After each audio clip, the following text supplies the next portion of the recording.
Para continuar hablando sobre este tema, quiero ahora saludar a Alfredo Romero, abogado, director ejecutivo del Foro Penal Venezolano. Alfredo, gracias por acompañarnos. Me gustaría irme ahora a Venezuela, a la presencia de estos jóvenes expulsados de Colombia en territorio venezolano. ¿Cuál es el proceso que viene de aquí en adelante? ¿Se sabe dónde están? ¿Cuál es el cauce legal que esto va a llevar? Buena tarde. Buenas tardes y saludos, Idania, y a toda Latinoamérica y el Caribe. Mira, solo para hacer un resumen rápido para que la gente esté clara de lo que sucedió cuando entran en Venezuela. Luego son deportados de Colombia, que hay que recordar que fueron detenidos aproximadamente a las 7 de la noche en Bogotá, un poco antes. Ya a las 8:30 estaban en Cúcuta. Ya a las 9 de la noche estaban siendo entregados en el puente Simón Bolívar a las autoridades venezolanas, particularmente el SEBIN. Allí se movilizaron abogados de derechos humanos del Foro Penal Venezolano y nos informaron que habían estado a la orden de la Dirección General del SEBIN. Por lo tanto, consideramos que tenían que ser trasladados a Caracas. Eso fue el 4 de septiembre. Al 5 de septiembre no sabíamos dónde estaban. Y solo el 6 de septiembre el caso de Loren Gómez sale particularmente porque el muchacho Valle fue el 5 de septiembre que fue deportado. Fue el 6 de septiembre a horas de la noche, 9 de la noche, inclusive horas que no se trabaja en tribunales. Hay que recordar que aquí en Venezuela en la práctica los tribunales llegan los traslados solo hasta las 5 de la tarde. Este traslado llegó a las 8 de la noche, 8:30, a los tribunales de Caracas. Allí fue la primera vez, luego de haber estado incomunicados estos dos muchachos, que solo los abogados que estábamos allí, en mi caso, y otros 3 abogados del Foro Penal, pudimos conversar con ellos 15 minutos antes de la audiencia. En esa audiencia fue declinada la competencia, quiere decir, remitido a un tribunal de Valencia, donde existía o existe un expediente de un proceso anterior por manifestaciones que ellos estaban involucrados y que no se presentaron ante el tribunal. Y eso acarrea un incumplimiento de ese proceso. Hay que notar que ese proceso anterior estaba totalmente paralizado y que la orden de captura y la iniciación de esa investigación para el incumplimiento de esa supuesta presentación, que es lo que estamos revisando en el expediente, fue exactamente el mismo día de la deportación, inclusive después. Quiere decir que no tenían realmente una orden de captura específicamente. Ahora bien, luego de esa audiencia estamos esperando el traslado a Valencia. Nos habían comunicado con los padres, eso lo veníamos denunciando, se permanecían incomunicados y fue solo hasta hoy, a las 2 de la tarde, que llegaron al tribunal en Valencia y en este momento se encuentran en los calabozos del tribunal de Valencia, los abogados esperando que sean presentados ante el tribunal, que al día de hoy tiene la puerta todavía que no tiene despacho, es decir, que no está funcionando el tribunal 11º de Valencia, que es donde supuestamente, o donde existe la causa, que ellos requerían presentarse obligatoriamente y no lo hicieron. Hay que recordar que en todos estos procesos de carácter político, sobre todo de estudiantes manifestantes, la costumbre ha sido que las personas tienen medidas de presentación, medidas cautelares, quiere decir medidas restrictivas de libertad, que tienen que presentarse cada 15, 8 días, 30 días, incluso por 2 años, 2 años y medio, sin que exista un proceso judicial. Ese fue el caso de ese proceso que era del año 2010. Sí. Y en el año 2014 no habían sido condenados y llevan 4 años con esa restricción de libertad y se activa solamente en este momento ese expediente o ese proceso que está ahora conociéndose en Valencia y que no ha empezado pues la audiencia, ¿no?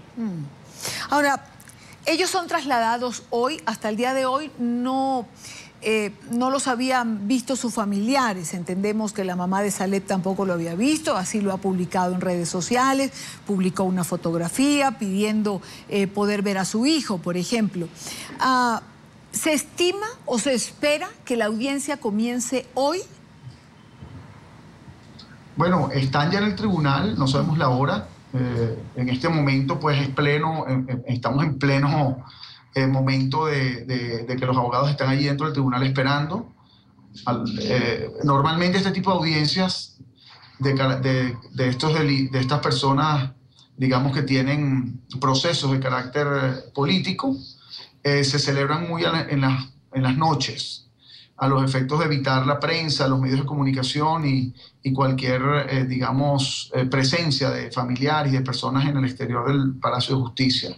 Entonces, si la práctica es la que siempre se ha llevado, esta audiencia probablemente se celebra en horas de la noche y a lo mejor dura hasta horas de la madrugada. Yo he salido de audiencias de este tipo, de estudiantes detenidos en estos 6 meses, que hay que recordar que hubo 3.293 detenciones.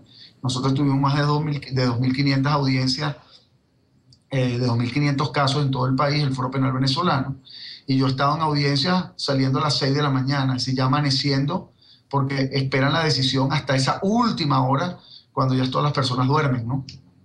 Ahora, Alfredo Romero, ¿no es por lo menos extraño que se activara un caso que tenía 4 años el mismo día que precisamente son expulsados de territorio colombiano? Es, digamos, lo que hace es la presencia de lo que hemos repetido, de que estos casos tienen motivaciones políticas. Extraño para nosotros, lamentablemente, como defensores de derechos humanos no lo es, porque ha habido muchas situaciones similares en lo que respecta a cuando se quiere perseguir políticamente, utilizar el sistema judicial para perseguir. Y evidentemente, aquí, hasta ahora, yo no puedo referirme específicamente al contenido del expediente, digamos, o otros supuestos que pueden estar allí. En principio, por lo cual se declina la competencia es precisamente por eso, porque es el incumplimiento de una presentación ante un tribunal que llevaba una causa del año 2010. Sin embargo, no sabemos qué otra cosa puede suceder. Por lo tanto, hay que esperar también un poco a ver, y hay unos detalles que no quiero hacer referencia ahorita, muy probablemente ya más tarde, cuando tengamos la verificación, cosas muy irregulares y evidentemente irregulares que están sucediendo allí, que estamos pues verificando, ¿no? Pero quiero esperar hasta el momento de la revisión como tal de los abogados del expediente, de los abogados del Foro Penal que están allá, los efectos de poder determinar si se trata de irregularidades ciertas o no, pero hay unos temas allí que hay que analizar, ¿no? De verdad con profundidad, porque es un caso que tiene mucha complejidad y muchas circunstancias, lamentablemente, que para nosotros son, digamos, más extrañas de lo que normalmente es extraño en este tipo de procesos, que ya no es tan extraño porque son regulares en lo que respecta a persecución política. Claro, han sido, digamos que, repetitivos en muchísimos de los casos de detenidos que ocurrieron en Venezuela a partir del 12 de febrero. Habrá que esperar las próximas horas para que, como usted señala, pues sean verificados por los abogados del Foro Penal y puedan hacerse público. Ahora, hay una información que publica hoy el diario El Nacional en relación a una denuncia que hará el Foro Penal ante la Organización de Naciones Unidas en relación a 153 casos de tortura. Sí, efectivamente el Foro Penal venezolano ha venido recopilando de todos los atención, asistencia a detenidos. Hemos encontrado pues denuncias de ellos mismos que han realizado ante la Fiscalía, la Defensoría del Pueblo y tribunales de casos de torturas y otros tratos crueles e inhumanos. Nosotros el Foro Penal venezolano somos una organización de derechos humanos voluntaria, pues somos una red de voluntarios de más de 200 abogados en el país, que ha venido simplemente siendo el canal entre la víctima pues, y las instancias judiciales o fiscales y la Defensoría del Pueblo. Cuando hablamos de la Organización de Naciones Unidas y particularmente el Comité contra la Tortura, no se trata de una instancia externa a Venezuela, sino nosotros hemos suscrito, pues, somos parte de la Organización de Naciones Unidas, así como lo es Colombia, y en virtud de ello, y muchos países de Latinoamérica, quiero decir también, y en virtud de ello, tenemos esa instancia que es un tribunal, básicamente, para conocer casos de tortura que no se han conocido en instancias nacionales. Nosotros igualmente estamos solicitando presentar esto ante la Fiscalía en Venezuela, como ya lo hicimos ante la Defensoría del Pueblo, a los efectos pues, de intentar concluir una posible investigación y también acudir a instancias internacionales como la ONU, porque hay una reunión del Comité contra la Tortura en 2 meses. Estos 153 casos están absolutamente documentados. Lo que me llama la atención es que se habla de 500 más que estarían documentándose. Hablamos de una violación de derechos humanos masiva como efecto de las protestas de febrero en Venezuela? Déjame aclarar, no, 500, lo que pasa es que si nosotros, lo que yo he dicho, si tomáramos, para ser serios y objetivos en la denuncia, si tomáramos todos los casos que hemos recibido, pasarían de 500 casos que ha recibido el Foro Penal. Sin embargo, solamente nos estamos haciendo referencia a aquellos casos donde las personas han tenido la valentía de llevar la denuncia ante la Fiscalía, Defensoría del Pueblo o un tribunal. Eso, claro, y entonces tú dirías, bueno, pero si una persona es torturada le da miedo denunciarla. Sí, es cierto, pero nosotros a los efectos de poder tener realmente una constancia de que ese caso sucedió, por lo menos ante una instancia oficial venezolana, solo nos limitamos a aquellos casos donde las denuncias son interpuestas, ¿ok?